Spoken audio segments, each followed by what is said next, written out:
मनुष्य की सबसे बड़ी भूल यह है कि वह स्मृति को जमा करने की क्रिया समझता है। वह समझता है कि पढ़ा हुआ याद रखना मतलब भीतर गोदाम भर लेना। यही भूल उसकी बुद्धि को कुंद करती है। स्मृति संग्रह नहीं है, स्मृति तो चेतना की सुगंध है।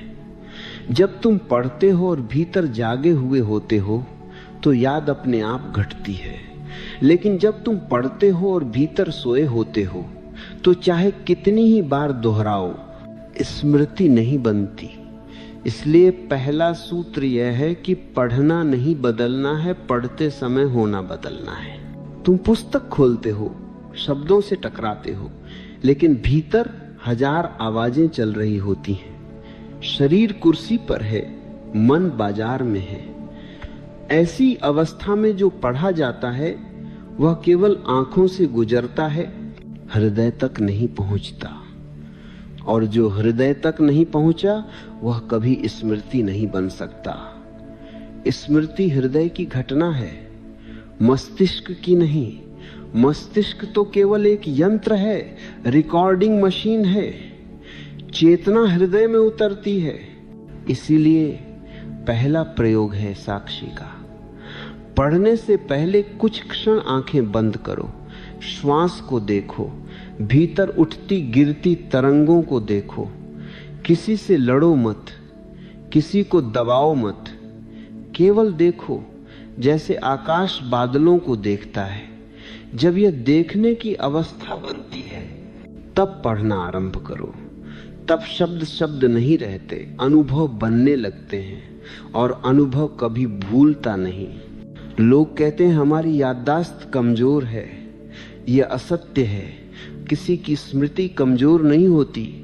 स्मृति तो प्रकृति का उपहार है। कमजोर होती है तो केवल उपस्थित रहने की कला। तुम प्रेम में पड़े हो, तुम्हें कोई प्रेम का क्षण याद कराने की जरूरत नहीं पड़ती। वर्षों बाद भी वह क्षण जीवित रहता है। क्यों? क्योंकि उस क्षण तुम पूरे मौजूद थे।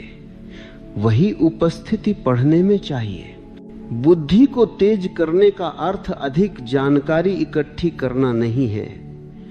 बुद्धि का अर्थ है देखने की तीक्ष्णता। बुद्धि चाकू की तरह है, जानकारी भोजन की तरह। तुम कितना भी भोजन जमा कर लो, अगर चाकू कुंद है तो काट नहीं पाओगे। लोग पुस्तकें इकट्ठी करते हैं, नोट्स बनाते हैं, रट्टा मारते हैं और कहते हैं बुद्धि नहीं बढ़ रही। बुद्धि कभी बढ़ती नहीं, बुद्धि जागती है। जब तुम शांत होते हो तब बुद्धि अपने आप प्रखर हो जाती है, क्योंकि बुद्धि और अशांति साथ नहीं रह सकती। अशांति में केवल चालाकी होती है, बुद्धि नहीं। चालाकी तर्क है, बुद्धि अंतर्दृष्टि है। तर्क जोड़ता है, बुद्धि सीधे देख लेती है। पढ़ा हुआ याद रखने का दूसरा सूत्र है धीमापन। आधुनिक मन जल्दी में है। जल्दी में स्मृति नहीं बनती, जल्दी में केवल सूचना गुजरती है। जब तुम धीरे पढ़ते हो तब शब्दों के बीच खाली जगह दिखाई देने लगती है। उसी खाली जगह में समझ उतरती है। समझ जहां उतरी वहीं स्मृति जन्म लेती है। धीरे पढ़ने का अर्थ यह नहीं कि तुम शब्दों को घसीटो। धीरे पढ़ने का अर्थ है कि तुम हर वाक्य को अपने भीतर गूंजने दो। वाक्य पढ़ा, रुके, भीतर देखा कि इसका स्वाद क्या है। अगर स्वाद नहीं आया, आगे मत बढ़ो। यह पढ़ना नहीं, यह ध्यान है। बुद्धि की क्षमता बढ़ाने का तीसरा सूत्र है प्रश्न। लेकिन प्रश्न ऐसा नहीं जो जवाब मांगता हो। प्रश्न ऐसा जो तुम्हें खोल दे। जब तुम पढ़ते हो और भीतर प्रश्न उठता है तब मन सक्रिय होता है। लेकिन उत्तर खोजने की जल्दी मत करो, प्रश्न को भीतर घूमने दो। प्रश्न बीज है, उत्तर उसका फूल है। बीज को जमीन चाहिए, समय चाहिए, धैर्य चाहिए। लोग उत्तर जल्दी चाहते हैं, इसलिए वे प्रश्न को मार देते हैं। प्रश्न को जिंदा रखो। जिंदा प्रश्न ही बुद्धि को तेज करता है। मृत उत्तर केवल अहंकार को तृप्त करता है। स्मृति के मार्ग में सबसे बड़ा शत्रु है भय। परीक्षा का भय, असफलता का भय, तुलना का भय। भय में मन सिकुड़ जाता है। सिकुड़े मन में कुछ ठहरता नहीं। इसलिए पढ़ते समय परिणाम को भूल जाओ। केवल पढ़ने में डूबो, परिणाम अपने आप आएगा। जब तुम परिणाम के लिए पढ़ते हो तब पढ़ना बोझ बन जाता है। बोझ कभी याद नहीं रहता। आनंद ही स्मृति का द्वार है। जो आनंद में किया गया वह भीतर अमिट छाप छोड़ता है। इसलिए पढ़ाई को तपस्या मत बनाओ, उत्सव बनाओ। बुद्धि बढ़ाने का एक गहरा रहस्य है मौन। रोज थोड़ी देर बिना किसी उद्देश्य के मौन में बैठो। कुछ न करो, कुछ सोचो मत, केवल रहो। यह मौन भीतर की धूल को बैठा देता है। जब धूल बैठ जाती है तब देखने की क्षमता बढ़ जाती है। वही देखने की क्षमता बुद्धि है। लोग कहते हैं हमारे पास समय नहीं। यह भी असत्य है। समय बहुत है, लेकिन हम बिखरे हुए हैं। बिखरे हुए मन में समय भी बिखर जाता है। केंद्रित मन में थोड़े समय में भी बहुत कुछ घट जाता है। स्मृति और बुद्धि का अंतिम सूत्र है अहंकार का विसर्जन। जब तुम जानते हो, ऐसा मान लेते हो, तब सीखना बंद हो जाता है। जो सीखना बंद करता है उसकी स्मृति सूखने लगती है। जो नहीं जानता मानकर चलता है उसकी बुद्धि हर क्षण नई रहती है। इसलिए शिष्य बने रहो, चाहे कितने ही ज्ञानी क्यों न हो जाओ। शिष्य होने का अर्थ है खुला रहना। खुला मन ही याद रख सकता है। बंद मन केवल बचाव करता है। याद रखना कोई तकनीक नहीं है, ये एक जीवन शैली है। जागरूक, शांत, आनंदित, प्रश्नपूर्ण जीवन। जब जीवन ऐसा होता है तब पढ़ा हुआ केवल याद नहीं रहता, वो तुम्हारा हिस्सा बन जाता है। और जो तुम्हारा हिस्सा बन गया उसे याद रखने की जरूरत नहीं पड़ती। लोग एकाग्रता की बात करते हैं जैसे वो कोई जबरन पैदा की जाने वाली वस्तु हो। वे कहते हैं मन भटकता है, उसे बांधो। वे रस्सी खोजते हैं, नियम बनाते हैं, अनुशासन थोपते हैं। और जितना मन को बांधते हैं उतना ही वह विद्रोह करता है, क्योंकि मन को बांधना प्रकृति के विरुद्ध है। एकाग्रता पैदा नहीं की जाती, समग्रता से वह अपने आप प्रकट होती है। समग्रता का अर्थ है तुम जो कर रहे हो उसमें पूरे हो, आधे नहीं। पढ़ते समय पढ़ो, लेकिन भीतर कहीं और मत जाओ। यह आदेश नहीं है, यह समझ है। जब तुम समझते हो कि बिखराव से पीड़ा है, तब मन स्वयं केंद्र की ओर लौट आता है। मन का भटकना समस्या नहीं है, मन का भटकना स्वभाव है। समस्या यह है कि तुम भटकते मन के साथ खुद भी भटक जाते हो। अगर मन भटक रहा है और तुम उसे देख रहे हो तो भटकाव धीरे धीरे कमजोर हो जाता है। देखने से ही क्रांति घटती है। पढ़ते समय अगर ध्यान टूटे तो झुंझलाओ मत। झुंझलाना दूसरी भूल है। बस देखो कि ध्यान टूटा, फिर लौट आओ। 1000 बार टूटे, 1000 बार लौट आओ। ये लौटना ही बुद्धि को मजबूत करता है। लोग पूछते हैं कितनी देर पढ़ें। ये गलत प्रश्न है। सही प्रश्न है किस गुणवत्ता से पढ़ें। 5 मिनट की पूर्ण उपस्थिति घंटे भर की अनुपस्थिति से अधिक फलदायी है। मात्रा नहीं, तीव्रता मायने रखती है। जब तुम समग्र होते हो तब शरीर, मन और चेतना एक दिशा में बहते हैं। तब भीतर कोई संघर्ष नहीं रहता। संघर्ष ऊर्जा खाता है। संघर्ष के बिना ऊर्जा बचती है। वही ऊर्जा स्मृति बन जाती है। बुद्धि बढ़ाने का अर्थ है संघर्ष को कम करना। जितना संघर्ष उतनी कुंद बुद्धि, जितनी स्वीकृति उतनी प्रखर बुद्धि। पढ़ते समय अपने शरीर को भी शामिल करो, शरीर को दुश्मन मत समझो। अगर शरीर थका है पढ़ाई व्यर्थ है, अगर शरीर जकड़ा है मन भी जकड़ा होगा।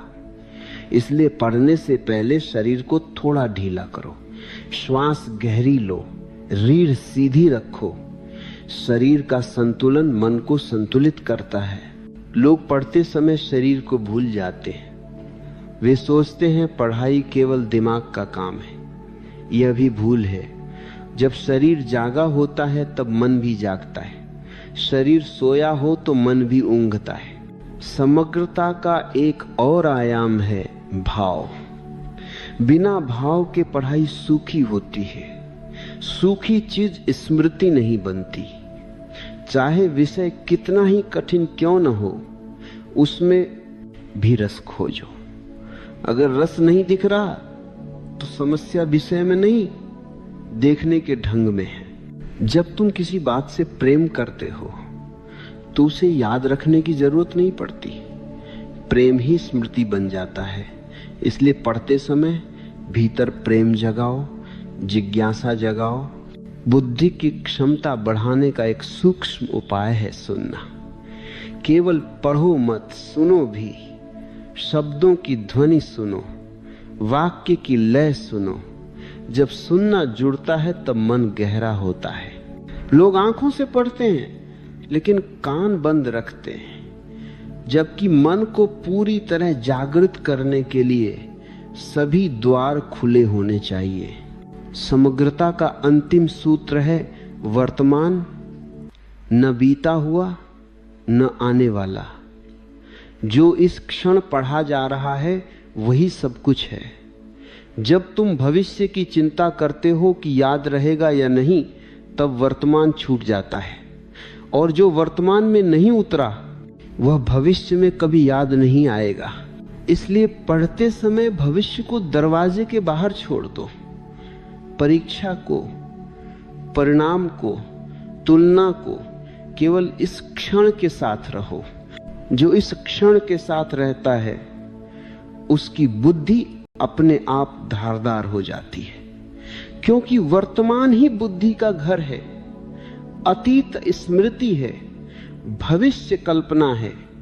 बुद्धि केवल अभी में सांस लेती है।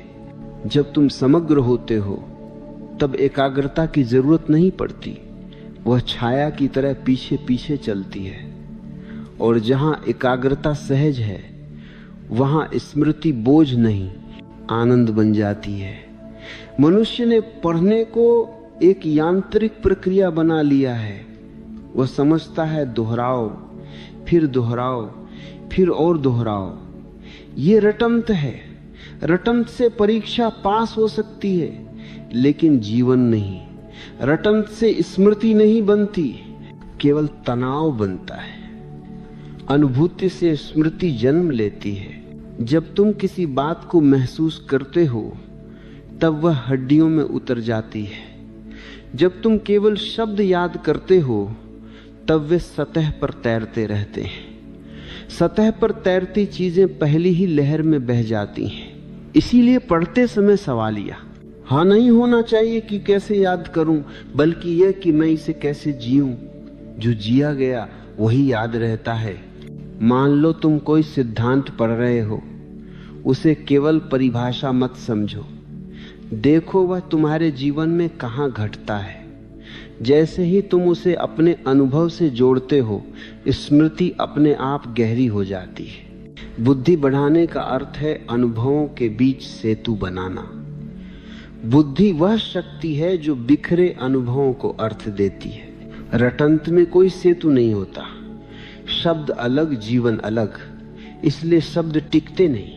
अनुभूति का पहला चरण है कल्पना, लेकिन कल्पना भी खेल नहीं होनी चाहिए। पढ़ते समय दृश्य बनाओ, रंग भरो, गंध, स्पर्श, ध्वनि जोड़ो। जब सभी इंद्रियां शामिल होती हैं तब मस्तिष्क पूरी तरह सक्रिय होता है। मस्तिष्क आलसी नहीं है, वो अधूरा इस्तेमाल किया जा रहा है। दूसरा चरण है मौन। पढ़ने के बाद तुरंत अगला पन्ना मत खोलो, थोड़ा ठहरो। जो पढ़ा गया है उसे भीतर गूंजने दो, जैसे पत्थर पानी में गिरता है और तरंगें फैलती हैं। अगर तुम तुरंत दूसरा पत्थर फेंक दोगे तो पहली तरंगें दब जाएंगी। आज के मनुष्य को ठहरना नहीं आता, वह हर क्षण अगला चाहता है, इसलिए कुछ भी भीतर नहीं उतरता। अनुभूति का तीसरा चरण है अभिव्यक्ति। जो पढ़ा है उसे अपने शब्दों में कहो, किसी को सुनाओ या खुद से बोलो या लिखो। जब तुम अभिव्यक्त करते हो तब स्मृति की जड़ें और गहरी हो जाती हैं। लोग सोचते हैं दोहराना स्मृति है, नहीं, अभिव्यक्ति स्मृति है। बुद्धि बढ़ाने का एक गुप्त सूत्र है गलती करने की अनुमति। जो गलती से डरता है वह कभी गहराई से नहीं सोचता। डर बुद्धि को संकुचित करता है, गलती स्वतंत्रता देती है। जब तुम किसी विषय को समझने की कोशिश करते हो और गलत निष्कर्ष निकालते हो तो भी बुद्धि सक्रिय होती है, लेकिन जब तुम केवल सही उत्तर रटते हो तो बुद्धि सो जाती है। अनुभूति का एक और पहलू है भावनात्मक जुड़ाव। अगर कोई विषय तुम्हें उबाऊ लगता है तो उसे दोष मत दो। अपने भीतर देखो कि प्रतिरोध कहाँ है। प्रतिरोध के पीछे अक्सर कोई डर या पूर्व धारणा होती है। जब प्रतिरोध गिरता है तब विषय खिलने लगता है। बुद्धि की क्षमता बढ़ाने के लिए जरूरी है कि तुम ज्ञात को भी नए ढंग से देखो। जो जाना पहचाना लगता है वही सबसे ज्यादा खतरनाक है, क्योंकि वहां ध्यान नहीं रहता।